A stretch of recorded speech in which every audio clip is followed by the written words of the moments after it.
Hi welcome back to పొన్ని పిల్ల YouTube channel. ఇప్పుడు మన వీడియో ఏంటంటే సింపుల్గా చాలా ఈజీగా తయారు చేసుకునే వెజిటేబుల్ బిర్యానీ.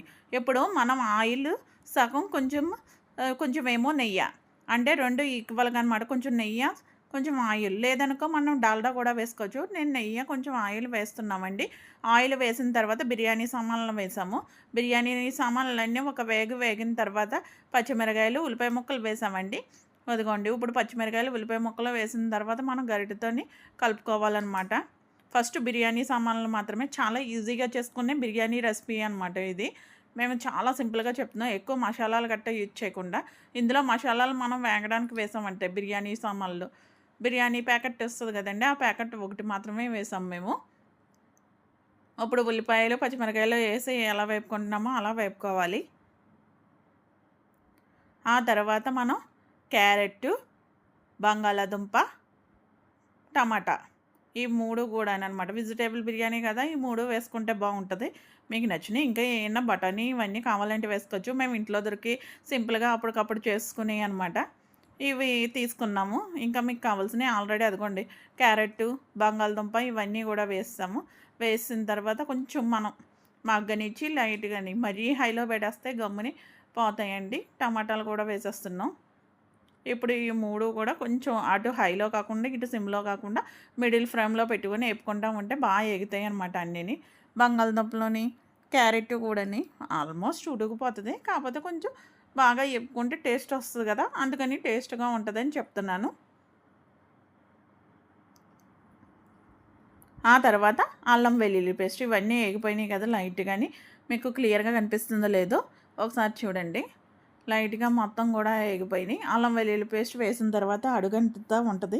అది అడుగంటకుండా మనం స్లోగాని అలా కలుపుతూ ఉన్నాం అనుకోండి, ఆ ముక్కలు అన్నిటికి పట్టేసి గమ్ముని అల్లం వెల్లుల్లి పేస్ట్ అడుగంటదండి. ఇప్పుడు మేము అలా కలుపుతూనే అలా కలుపుకుంటూ ఉంటే మన గమ్ముని అల్లం వెల్లుల్లి పేస్ట్ వేసిన అడుగంటదు. మేమండి దీనికి మైసూర్ బియ్యమే తీసుకున్నాము. గ్లాస్కి 2 గ్లాసులు అనమాట లెక్క. ఇప్పుడు అన్నీ వేగిపోయిన తర్వాత వాటర్ పోసేయడమే. అదిగోండి వాటర్ పోస్తున్నాం. మేము ఒక లోటాడు బియ్యం తీసుకున్నాం. ఒక లోటాడు బియ్యానికి 2 లోటాలు నీళ్ళు వేస్తున్నాం. అక్కడ లోటా పోస్తున్నాం కదండి, 2 లోటాల నీళ్ళు అదండి.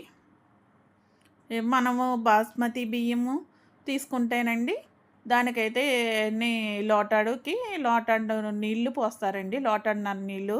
ఇదైతేనే మనము మైసూర్ తీసుకున్నాం కదా, మైసూర్కి లోటాకి 2 లోటాల నీళ్ళు పోస్తాము. తర్వాత ఉప్పు కూడా వేసేసి మరిగించుకోవాలండి. కావాలంటే ఇందులోని బిర్యానీ పొడి ఉంటుంది కదా, బిర్యానీ పొడి కూడా వేసుకోవచ్చు ఎవరికి కావాల్సిన దానిలో. మేము ఎక్కువ మసాలా లేకుండా ఇలా సింపుల్గా చేసేస్తున్నాము. వెజిటేబుల్ బిర్యానీ కదా, ఇలా సింపుల్గా అంటే పిల్లలు కూడా ఎక్కువ స్పైస్, చిన్నపిల్లల దగ్గర నుంచి అందరూ తినచ్చు. ఇప్పుడు ఇలా మరుగుతుంది కదా, ఇలా మరిగిన తర్వాత ఒకసారి ఉప్పు కూడా చూసుకోండి. ఉప్పు చూసుకున్నారనుకో, ఉప్పు తక్కువైందంటే వేసుకోవచ్చు. అదికంటే ఆల్రెడీ బియ్యం కూడా వేసేస్తున్నాం, మరిగిపోయింది కదా. మనం ఎసరు మరిగిన తర్వాత బియ్యం, ఆ లోటాడు బియ్యం అండి వేసేస్తున్నాం. మనం సింపుల్గా ఉదయాన్నే పిల్లలకు కూడా లంచ్ బాక్స్లకు కూడా చాలా ఈజీగా పెట్టచ్చు. మేము ఇంకా సండే కదా, అందుకని కొంచెం పెద్ద గిన్నెలో చేస్తున్నాం. చిన్న గిన్నెలో కూడా చేసేసుకోవచ్చు మనం ఈజీగా ఉదయాన్నే.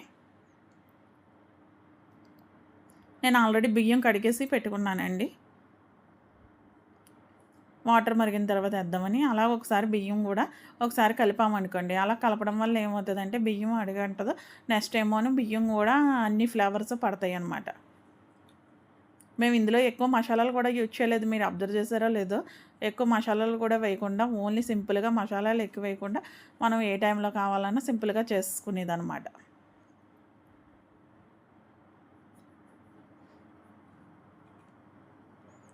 ఇప్పుడు కొంచెం కొత్తిమీర కూడా వేద్దాము. కొత్తిమీర లాస్ట్లో వేసుకోవచ్చు, మధ్యలో కూడా మేము వేసుకుంటామండి. ఎందుకంటే ఆ కొత్తిమీర ఫ్లేవర్ ఆ వాటర్లోనే బియ్యం ఉడికేటప్పుడు పడుతుందని మధ్యలో కూడా కొత్తిమీర వేస్తాము.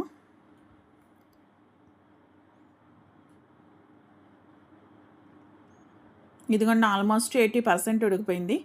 80% ఉడికిపోయిన తర్వాత ఒకసారి సిమ్లోని మరీ హైలో పెట్టేకండి, కింద అడుగంట వస్తుంది కదా, అందుకు కొంచెం సిమ్లో పెట్టుకున్నాం అనుకో అడుగంటదు.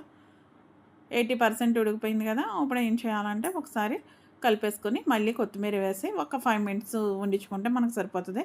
కొత్తిమీర మీకు మధ్యలో వేసాను, మళ్ళీ లాస్ట్‌లో కూడా వేస్తున్నాను.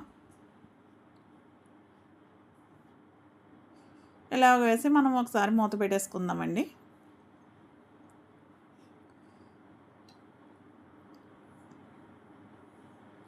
ఇంకా almost biryani ready.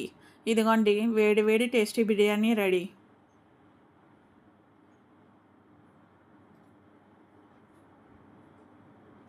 Biryani ready అయిపోయింది చూడండి. ఇదండి వెజిటేబుల్ బిర్యానీ. సో ఇప్పుడైతే వెజ్ బిర్యానీ అయితే టేస్ట్ అయితే చేసేద్దాం. వాసన అయితే గుమగుమలాడుతుంది, చాలా బాగా వస్తుంది. ఇప్పుడైతే వెజ్ బిర్యానీ అయితే టేస్ట్ చేద్దాం. మసాలాలు కూడా ఎక్కువ యూజ్ చేయలేదు, సింపుల్గా అయితే చేస్తాం మేము. ఎంత బాగుందంటే అంత బాగుంది. సో మీరు కూడా ట్రై చేసి చెప్పండి నాకు. టేస్టీగా అండ్ యమ్మీగా కూడా ఉంది. ఈ వీడియో మీకు నచ్చినట్టయితే లైక్ చేయండి, షేర్ చేయండి, కామెంట్ చేయండి, అలాగే సబ్స్క్రైబ్ చేయండి. ఈ వీడియో మీకు నచ్చినట్టయితే పూర్ణ బెల్ల యూట్యూబ్ ఛానల్ని సబ్స్క్రైబ్ చేయండి. బాయ్.